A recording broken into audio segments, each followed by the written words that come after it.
Welcome to Warhammer Warscroll Review. In this video, we're going to be taking a look at the Seraphon Warscroll, the Troglodon. Warscroll Review. The Troglodon is an awesome model, so let's review its capabilities on the table. The beast starts at movement 10 and dwindles to 6 before it's dead. 12 wounds and a 4-up save is average, but will die pretty quickly. It has 4 weapons, 1 range and 3 melee. Its ranged weapon, Noxious Spittle, also decreases as the monster takes wounds, starting at 18 inches, falling all the way down to 6 inches. The weapon has D3 attacks, 3s to hit and wound, and 2 damage. No Ren means this weapon is destined for lightly armored models. The Troglodon has a special rule to go along with its ranged weapon, Drawn to the Screams. This ability allows the Troglodon to add 3 to charge rolls against units that were wounded by the spittle. There are a few rare instances where it may be best to spit on one softer target to ensure the +3 charge distance, then charge the unit the Troglodon actually wanted to attack. In this case, the Troglodon can declare multiple targets for its charge, but will still need to end up half an inch from the target it spit on. For example, the Troglodon may want to charge a support character, but spit at the nearby lightly armored infantry, and then charge both targets to ensure it triggers the Drawn to Screams ability. The Troglodon's other weapons total 9 attacks, all hitting on 4s and no rend. All but 1 have decent hit values and damage 2, but lacking rend really decreases the monster's prey selection. The Troglodon comes complete with a rider who can unbind one spell like a wizard, which can be helpful. The model also has an ability called Primeval Roar to subtract 1 from nearby enemy bravery. Having no weapon with a rend value means this monster should be going after very lightly armored infantry or artillery. Having a middling wound and save value for a monster means large units of infantry will just kill this thing. All this means the Troglodon should be charging very specific units that it knows it can either outright kill or units that have no ability to hit back. The range ability really is not meant to do much damage. It is meant to mark targets for its added charge range, so the Seraphon player will need to make the most of all that in order to make the most of this unit. The model is a behemoth and costs just under 200 points, meaning it isn't cheap. Since it is expensive for what it does, it will often need support from other special rules. A Seraphon Allegiance offers it just that. Its battle trait, Lords of Space and Time, is perfect for the Troglodon. Use its ability on the beast, and it can be moved up to 9 inches away from an enemy. Be sure to target an enemy the Troglodon can probably charge with the spittle, to decrease that 9-inch charge distance to 6 inches. This can be perfect for taking out backfield enemy wizards and artillery. There are only a few models in the Seraphon army that offer many synergies to the Troglodon. Using Celestial Rites from a Skink Priest, and maybe even Mystic Shield on the Troglodon, could make it somewhat tough if the plan is to send it forward. This won't let it survive much longer, but it may force the opponent to devote enough resources to it, allowing the rest of the Seraphon army to achieve their goal.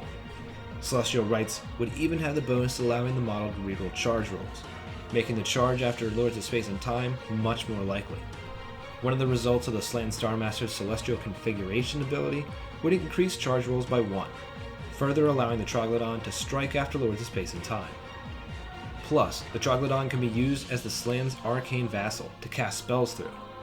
The Slan's command ability would also be of minor benefit to the monster, allowing it to reroll saves in shooting and fly.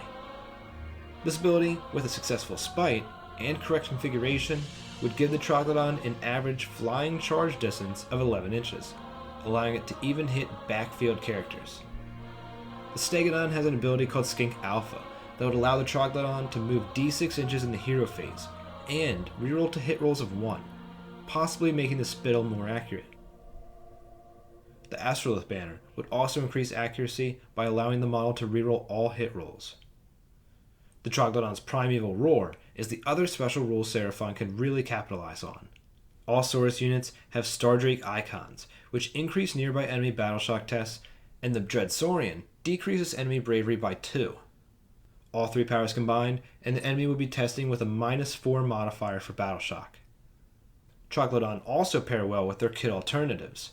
The Carnosaur's Blood Roar ability allows the Seraphon player to roll a die after the opponent takes a battleshock test.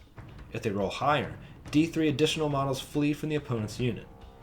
The Celston Prime, a unit that can be used as an ally, also reduces nearby bravery by 2 on the turn it deploys. meaning between all the Seraphon Army Bravery modifiers, nearby enemy units could be at -6 before losing any models. Order Grand Alliance has quite a few Bravery modifiers. The Charybdis and Spite Revenants both produce nearby enemy Bravery by 1. The Free Guild General on Griffin has an ability that would force the opponent to roll 2 dice when taking a Battle Shock test, and use the higher result. The obvious downside to stacking these abilities is the opponent always has access to Inspiring Presence, which could thwart all the Battle Shock hijinks. Units like the Carmine Dragon and Amethyst Battle Mage have abilities that deal damage based on the enemy's bravery, and the dragon additionally reduces enemy bravery by 1. The Troglodon can be included in a Thunderquake Starhost battalion. The Troglodon, along with 2 Stegodon or Bastillodon, and 1 unit of Croxagore, Razordon, or Salamanders, can heal 1 wound back at the start of each hero phase, and if they are within 10 inches of a slan, D3 wounds. The other ability would allow them to either reroll hit and charge rolls or wound and save rolls, all of which make the Troglodon slightly more effective. It also means it has to change rolls and sit back with its followers. The Troglodon requires a bit of finesse to play.